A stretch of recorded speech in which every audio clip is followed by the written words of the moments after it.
Hey guys, it's Lindsay. Welcome back to my channel.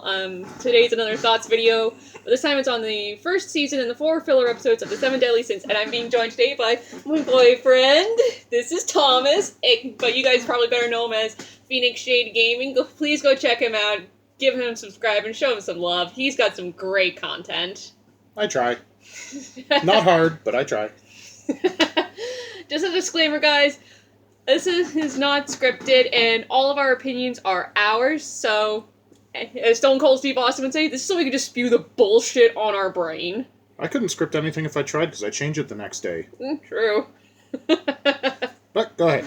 Anyway, 7 Deadly Sins, for those who don't know, is the Netflix original series, well, Netflix original anime that is going on. They currently have 2 seasons. The 4 filler episodes do not count as season 2. Sorry, guys.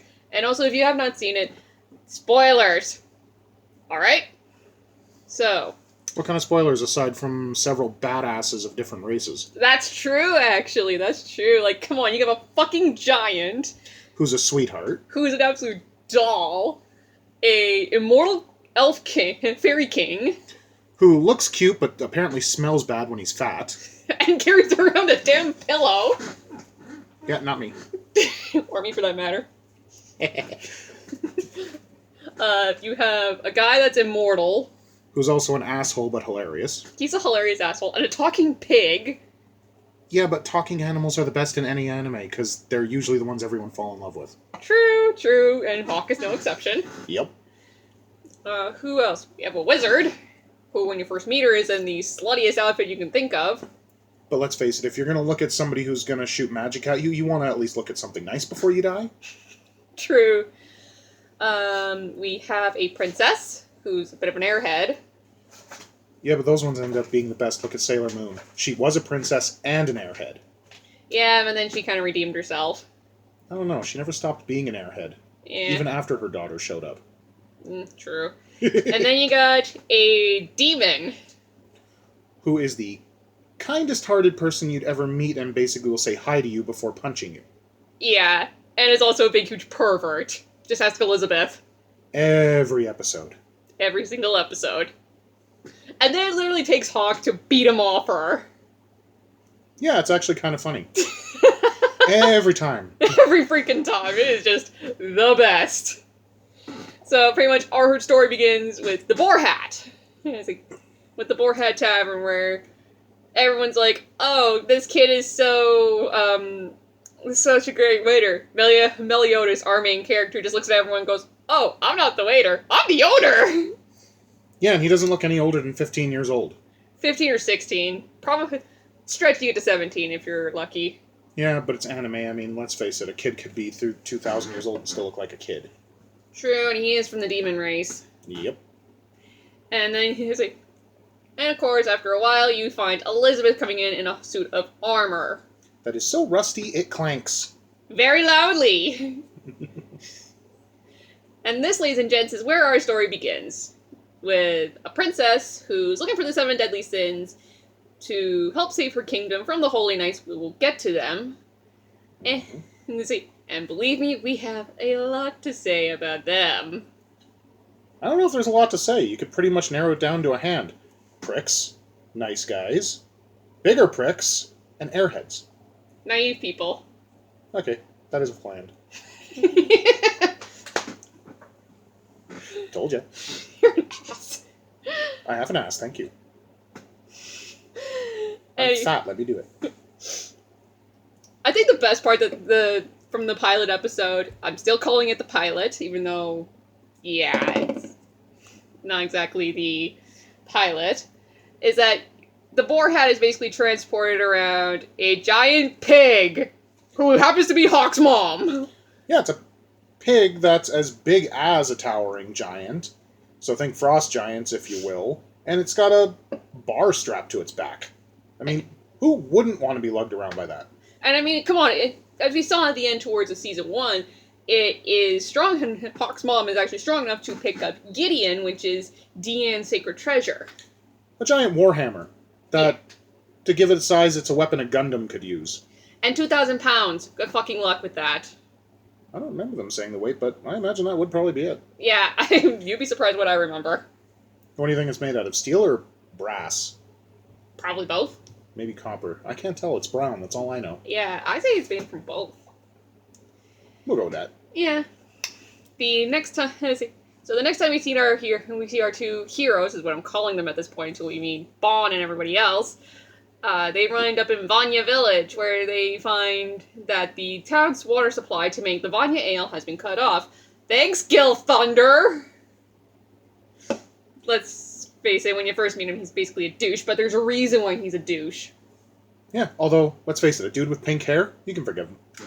I mean, let's face it, he looks like Lightning from Final Fantasy. I think that's probably where it was pulled from. Probably. But I don't know which came first, Final Fantasy 13 or the manga for Seven Deadly Sins. I think the manga... Yeah, I think the manga might have come first, and then Final Fantasy 13. We'll research it coming up to the movie. Oh, yeah. Knowing us. And kind of like me with Norse runes, how I'm going to go fucking nuts during Absolov. That's October's video. Anyway, when we first... of course... Meliodas has to show up everybody by basically pulling the sword out in one fell swoop. Yeah, and all he does is go up to the guys, is this yours? That's it! Just... He's a big kid. That's, like, what, 3,000 years old? Yeah. Thereabouts. Because he said he was going to stop the 3,000-year war towards the end of the season. Or was it starting in Season 2? I can't remember. Oh, it was in the start of Season 2 you hear about the war that's that old. Yeah. Season 1, you just get to watch him beat up a... I don't even know what to call him. Because he's not a demon, he's not a human, he's... fugly.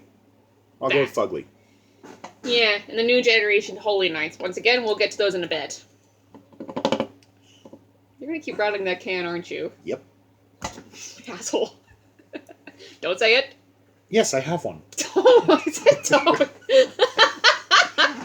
If I can't be funny, yeah. So basically, after Vanya, we go over to the White Forest where we meet Deanne, the giant, for the first time. And all I can say is, oh my freaking god, she is an absolute doll. She is a freaking sweetheart. Like, she comes from the giant race, and from what we see in Season 2, spoilers for just this bit of Season 2, we're not going to be getting into it this video. He's actually agreed to do 3 videos with me. Isn't that something? Don't. No. But I'm not editing this, so... I know. I'm a goofball. So, yeah, and the first time that she sees Elizabeth, she's like, who the hell are you? Which is understandable. I mean, Elizabeth is coming into a crew that's known each other for fucking years. Yeah, but then you have a giant that could step on you like you're a cockroach, who has a crush on the person that this girl's hanging off of, so... Yeah, that equals typical anime funny moments. Yeah, that's true, actually. Like I said, you're basically coming into a crew that's known each other for years and years and years. I think by that point, it would have been 15 years that they actually knew each other. Like I said, years and years. I'm guessing, though, they really don't put their times in there that well. That's anime, don't question it. And don't say it. And so, after we meet Deanne, we head off to the village where, well, just for purposes of context, at the end of the White Forest episode, Meliodas gets hurt. He gets a slash to the shoulder. He's like, nah, I'm good. I'm cool. I'm OP. I get to do whatever I want. Like... Yeah, it makes me wonder how long Hawk scrubbed his floor at that point. Yeah. It makes you wonder. So when they finally get to, I don't even fucking remember what the name of this village is, basically... The town outside of Bastia Prison. Yeah, that one. Because they go after Bon next. Still my favorite character. I don't care. Bon is best character, I will not lie. We'll get to him in a moment. But basically, with Meliodas now down for the count in the next episode, it's up to Elizabeth, Deanne, and Hawk to figure out what the hey is going on. Of course we get Meliodas back after a while. But, again, he's basically incapacitated for most of the episode. Then at the very end, when someone tries to steal his sword, and Elizabeth, he goes, "Oh, hell no!" And he just stands up, has a really dark look in his eyes, as in his eyes darken, and that's when you know shit got real. Very real. But in the episode prior to that, though, you find out Deanne is scared of bugs. Yeah, that's true. She's a giant, the size of a dragon, could step on you, but the moment a swarm of bugs comes around, she's down on her knees crying because she thinks bugs are disgusting. I guess Matrona didn't train that out of her. Yeah, but where they live, there was probably not enough bugs their size. True. True. If there was, it was probably pretty good on roasted on a fire. Skipping to the next episode, Deanne and Meliodas have a fight. And I don't mean squabbling, arguing like, rah, rah, rah, rah. I mean full-on fisticuffs. But it's not their fault. Not their fault. We can blame one of the weird fangs for that. I think it was Ruin? Yep. Yeah, it was because he's going to ruin the 7 deadly sins. Good luck with that. Way to play your name into the word line there, buddy. And of course, Elizabeth saves the day, because she does, by basically by eating the bell that is making Meliodas and Deanne fight each other. Which, by the way, sneaky move. You can think about the moron Holy Knight like this. He's basically a hypnotist that can do it without. Look at this thing and fall asleep and then listen to me. Yeah, pretty much. And of course, it's around the time when Meliodas goes over to Boss Day Prison, and Deanne actually starts warming up to Elizabeth, because basically she had sacrificed herself to help them. To basically help him out. And she's like, okay, you're not too bad. If you still want to come with us, I'll put you in my backpack. It'll make your injuries a little bit more... The ride's not going to be rough. Not going to be all that smooth. And now we get to the person that we think is awesome. Bon! Well, I'm sorry. He's a dude with spiky silver hair, red eyes... Fangs! Fangs to look like a wolf boy or a vampire. Take your pick, but vampires don't have bottom fangs. No. Always wearing red leather, to which he has to steal multiple times because it keeps getting ruined. I mean, who else would it make mad? Hey, I got this brand new jacket. You just put a spear through my chest. You die now. Like, that's about the only thing I laugh at him about. Which is why I'm glad he did a wardrobe change. My favorite episode with Bon is when they did the reunion with Meliodas. He's like, Bon, Captain! Like, the game hype. They do a super fast version of Patty Cake. Bon slams him into a wall. He goes through 5 layers of a wall. And then Bond's yelling up, down, jumping up and down, doing jumping jacks, going, my turn, my turn, my turn! Yeah, and then Meliodas just headbutts him through 5 walls. And they're laughing. I mean, I'm sorry, if you're high-powered and you can take a hit... And not die? I mean, why not get knocked through a wall? That could be fun. That'd be hilarious. And then they have a freaking arm wrestle that proceeds to destroy the entire prison. Yeah, if you can arm wrestle to destroy layers above and below you, I'm going this way. Yeah. Like this. I would just go, okay, lawn chair, popcorn. And all the while, Deanne's sitting there watching them going, boys will be boys. And Hawk's having a heart attack. Yeah, but this is Hawk. She's never seen... Have we figured out if Hawk is a boy or a girl? I don't know. I think it's ambiguous at this point. Yeah, I think so. And of course, another reason why they're at Boss Day Prison is due to the fact they have to rescue the doctor's daughter, who, basically, in the last episode, tried to kill Meliodas! It didn't work! Yeah, the doctor tried and failed miserably. And then he got stabbed in the chest. And yet, by the end of the episode, he's still alive. Which is actually revealed at the end of the season. We will not, and once again, we will get to that in a moment. So the next person that we meet is King. In the City of the Dead, and it's not even a city. No. It's just a country town, houses spread out like here, here, and here. Something you'd find in Legend of Zelda. Or where I grew up. Yeah, countryside, basically. And yeah, when they go to the Land of the Dead, it's all pretty green emeralds everywhere. Yeah. And of course, King has a major hate-on for Bond, which, well, let's be real, King blames Bond for killing his sister, Elaine, who was the love of Bond's life. You know, that's the fastest way to fall in love with somebody, 7 days. Yeah, because for the 700 years that she's been alone, it took 7 days for Bond to get rid of the loneliness. Yeah, you definitely got some charm. When? Exactly. I don't even have that charm. You do. You have some kind of charm to you, which is why I like you. Well, I'm glad it's not my odor. Of course, and of course, while the fight with the Holy Knight Gila is going, which, by the way, when you first meet her, she is creepy as hell. But you warm up to her. Yeah, she eventually does you eventually do relate to her a little bit. She is pretty chill. So what ends up happening is that, well, as the fight with Gila, as Deanne and Meliodas are having the fight with Gila, King basically petrifies Bon. And who doesn't love turning someone to stone? Especially someone that is annoying. Yeah, but I feel more sorry for him being turned to stone, because when you're immortal and your body is petrified, you're still alive underneath all that stone. It's true. You won't be able to move, you can sleep all you want, and you're stuck in one spot. Man, that would make me mad. And then, of course, the MacGuffin has to come in and basically make him normal. And by that, I mean Elaine, the ghost of Elaine. Yeah, they're in Necropolis, so having a spirit show up made more sense than her just randomly showing up in the living world, making him alive again, and then disappearing. Yeah, like I said, she's the MacGuffin for the episode. Kind of. I think this is the first time I've heard the term MacGuffin. Now you know. Let's see. For those who don't know what that means, Google it. Just Google it. So anyway, Bon and King join the fight. Gila gets destroyed, and the only reason she managed to get to Necropolis is because she actually put herself into a state of near death. She shoved her fingers into her heart with pointed gauntlets. Which, ew, that must have hurt like a motherfucker. Although, gotta give her credit, not many people can stab through their own chest, their ribcage, get to their heart, and actually stop their heart enough to be dead but still be alive. That's true. You got a point. Gotta give her credit for that. Yeah. A little bit. A little bit, yeah.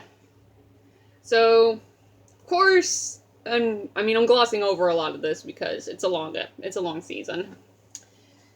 As it goes, you basically, the next episode that we get to, I believe, is when, after Jericho and Twigo, who we meet in episode 2, I think, in episode 1, basically drink demon blood, and Jericho we meet at Baste Prison, where Bon was held. And Twigo thankfully goes boom boom bye. He was irritating. Yeah, he was an idiot. And Jericho takes to the demon blood, and she becomes very powerful. And also very evil. Creepy, so. Very creepy evil. I mean, who puts on lipstick with the blood that splashed on your face? Like, come on. That is just fucked up, dude. Would make for a great serial killer movie, though. True, you got a point. Look at my new lipstick. It's AB negative. What? You just tell me where you got it from. The corpse is over there. And then everyone dies. Yeah. So, and of course, we get to what I think is, well, my favorite episode at any rate. The fight festival. Well, of course it's fun. It's a festival where people beat the shit out of each other with their fists, and you watch.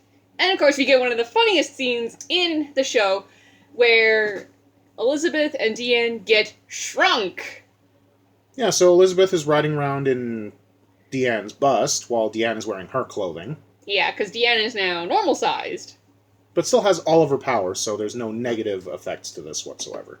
But this being said, the effects of the mushroom, yes, they were hunting down, they were looking for food for the bar, and they ran into a gigantic mushroom, and it got sprayed by spores. The spores do wear off. Like it was a monster mushroom, a living mushroom that had a face. Deanne knocked it on the head, kind of going like that, and... yeah. It spit on them. Like I said, spit spores at them, and it just caused them to shrink. Deanne became normal size, and Elizabeth became itty-bitty. If I was Deanne, I would have captured that mushroom, stuck it to the back of the boar hat, and just been like, okay, shrink me!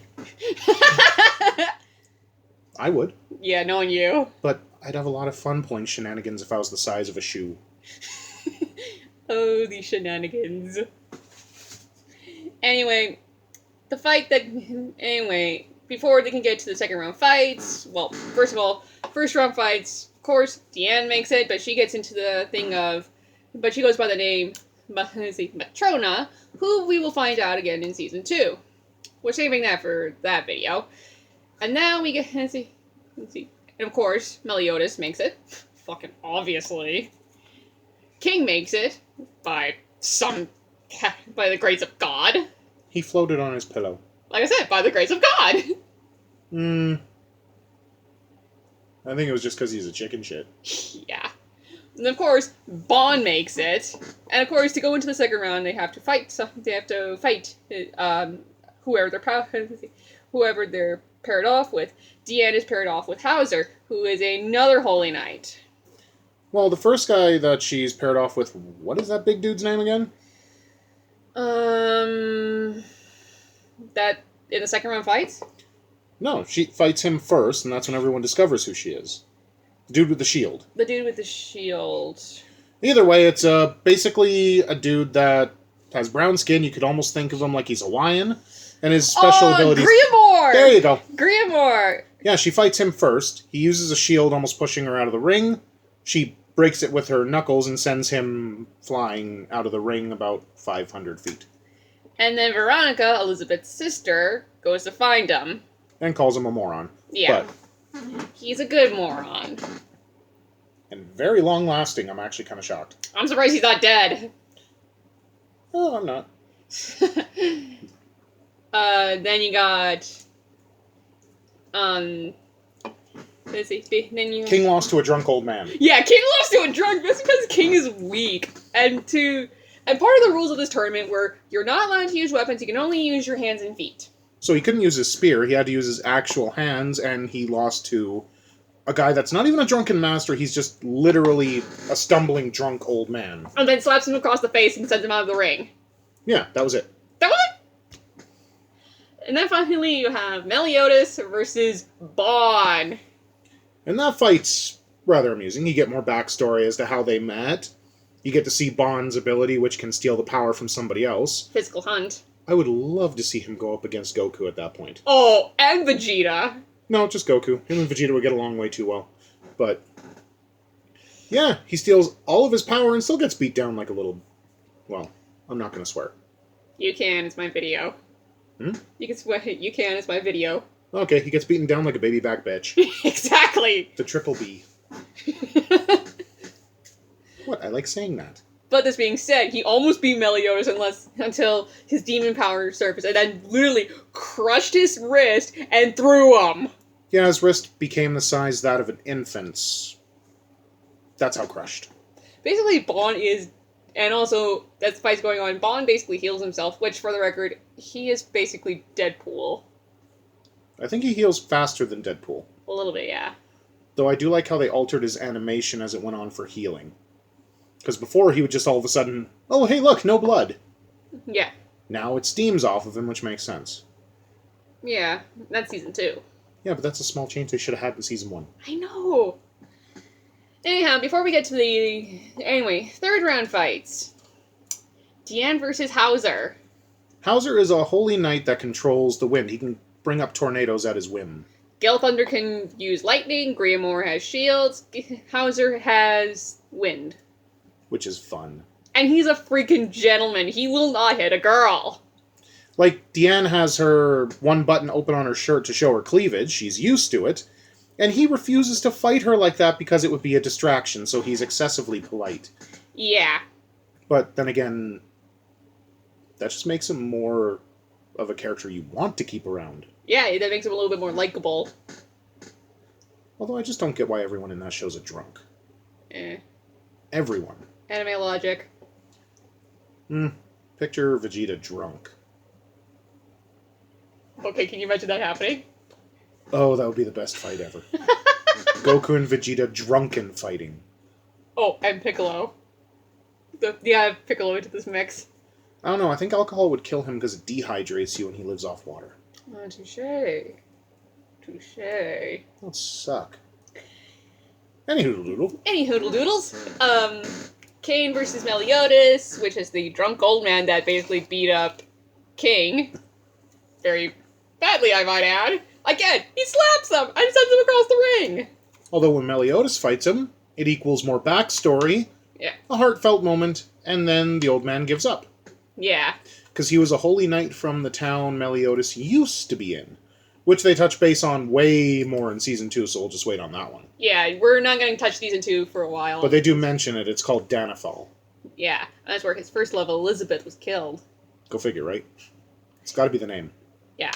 Anyways, the next person... Anyway, and then the final match of the entire tournament is Meliodas versus Deanne. To which Bond goes and pays 3 hookers to basically say they had a great time with him and wants Meliodas to come back to purposely piss Deanne off so she won't hold back on him. And she doesn't. She just goes to town. Well, she kind of needs to. Yeah. Sons of the tablet. Okay, it's not the fact that we're close to it or leaning. Yeah. Twitchy screen. Twitchy screen. Anyhow, the rest of the season goes, we get Deanne's sacred treasure, we make it to Leonis, where the final fight breaks out between the Holy Knights of the Seven Deadly Sins. And by that point, you have actually obtained Gother, which is... the goat sin of lust, which... He's creepy. Let's just leave it at creepy. We can't even figure out what the hell he is. Like, This being said, during the festival, you kind of do get to see a little bit of Gother. Like, he has green hair. We don't really know that it's him. He doesn't really officially show up. He shows up 2 episodes later. Yeah, until like 2 episodes later. But after they obtain him, he's very monotonal and He's like- boring. We don't know if he's a guy or a girl. I'm thinking guy. But he's a fucking doll. Spoiler for Season 2. He's a doll. And by doll, I mean think of a marionette. Yeah. But he plays good roles, like in the battle at Leonis. Yeah. He's able to take down one of the strongest people in the entire city by literally touching him. Just that. And, of course, this is what astounds us. He's been stabbed through the chest. His head's been cut off. His head's been cut off. He's been... and he's still alive. He's just creepy. Yeah. That's what we're going to say about him. He's just fucking creepy. But the Leonis arc in Season 1, oh, wow. The fights in there. Yeah, I mean, you got 2 fairies fighting. Yeah, Harlequin and... Well, that's King's actual name. Harlequin and Helbrum. Yep. His best friend, who is now evil for, well, the dumbest reason ever, but we'll leave it at that. And then we also have King Arthur shows up. Legit King Arthur. He's a young kid, and he likes to fight. It's weird. But along with him comes the 6th deadly sin. The boar sin of lust. Gluttony. Merlin. Yeah, I'll still never understand why she's not lust. I mean, she's dressed looking like a hooker. Yeah. But then again, if you're going to die by a mage, you may as well have something to look at while you're being scorched. But before Merlin even shows up, during the fight between Meliodas and Hendrix and Gelthunder, Margaret, who is another one of Elizabeth's sisters, she has 2 freaking sisters, Veronica and Elizabeth, which, by the way, end of the festival episode, everyone thinks Veronica's dead. Spoiler alert, she died. Again, we're glossing over a lot of this because we don't want to keep this thing too long. It's already long enough. Yeah. Anyhow, Margaret tries to kill herself, and when Meliodas figures it out, like, officially figures it out, he uses full counter to kill the salamander that is keeping an eye on her, and the raven or crow that's keeping an eye on Gilthunder. Gets electrocuted to death. Yeah. And and with the 2 of them no longer being watched, they're free to do what they please. In this case, Gilthunder turns on the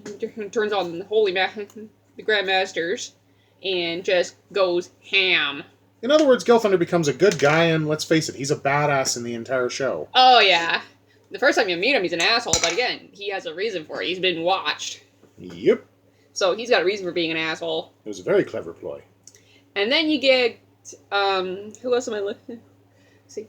And then, during the battle in the village, two more Holy Knights turn.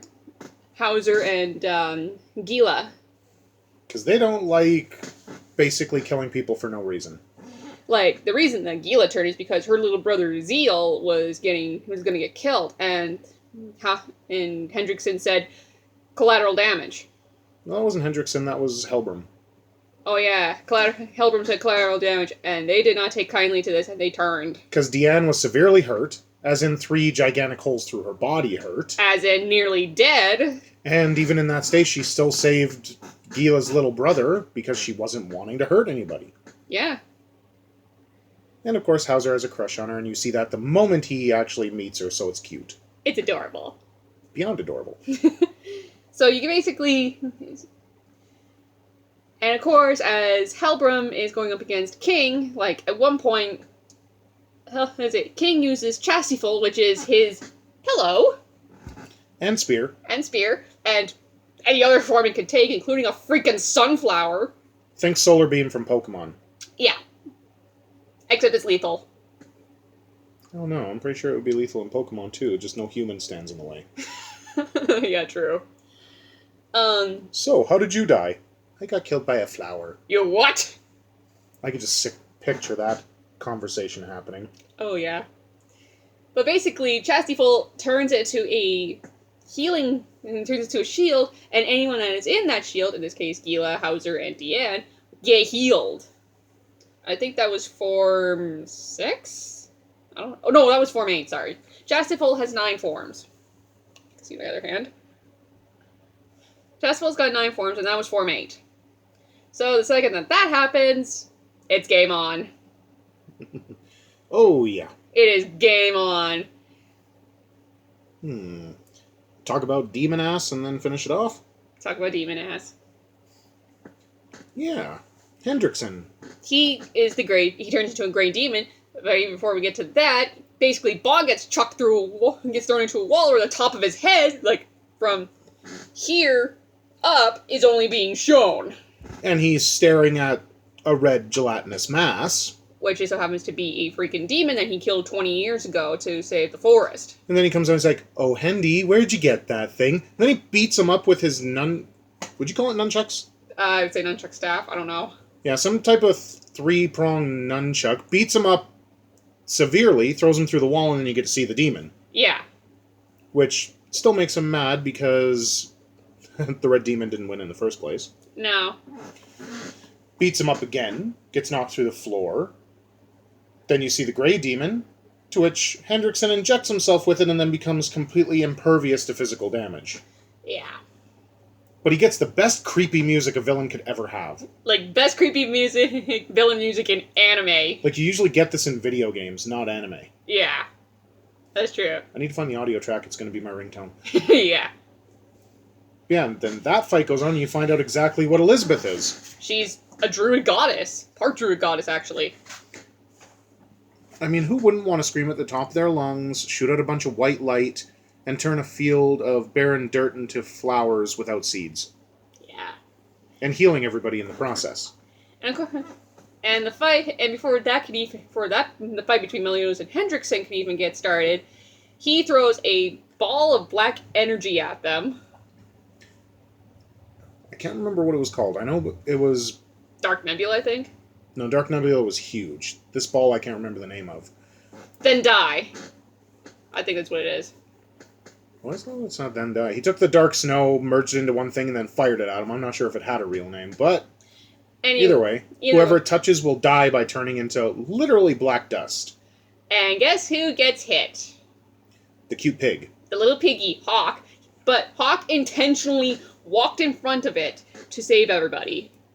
Because the whole thing, Hawk's been saying that he's a badass. Proved it right then and there. And it just made everybody angry that he died. And of course, Meliodas did not take too kindly to having his friend get killed. So, fight with Hendrickson. This is pretty much how it goes. Hendrickson beats him up. He beats up Meliodas. Everybody beats up Meliodas! Just so that he can hit him hard. With full revenge counter. Yeah, so think the move Revenge in Pokemon, where if you're slower and you get hit, you do double damage back. Mm-hmm. You could even akin it to Rage, because he does take, 8 hits at full power? Yeah. Gotta love demons. Because Gotta love demons. And he actually beats off Hendrickson. And then we get one of the more heartfelt moments in the entire show, which is when everyone is lamenting, like, Hawk's dead! Hawk's dead! This actually made the two of us tear up. I've teared up 4 times so far, and we're not even done season 2. Yeah. I didn't even cry when my kids were born. That's bad. No, I was very happy they were born. You just didn't cry. Yeah, I don't need happy tears. But anyway, everyone's like, Hawk, please come back. You really saved our asses. We couldn't pull this off. And here's Meliodas. If you come back, I promise to give you 3 times the scraps. And all of a sudden, out of this black mass, this is what you hear. In a very high-pitched voice. Alright, but you promised. And then the body dissolves, and there is a hawk about this big. Yeah, a little itty-bitty hawk.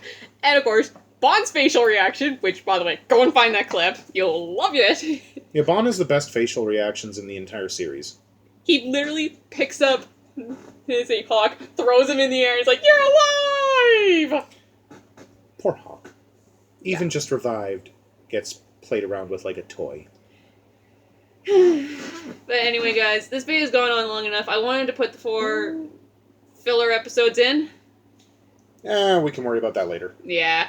This video's gone on long enough, but basically that is, let's see, season 1 in a nutshell. I'll talk about the 4 fillers in another video by myself. And so, I will see you guys next time. So, until then, peace out all. Catch you later.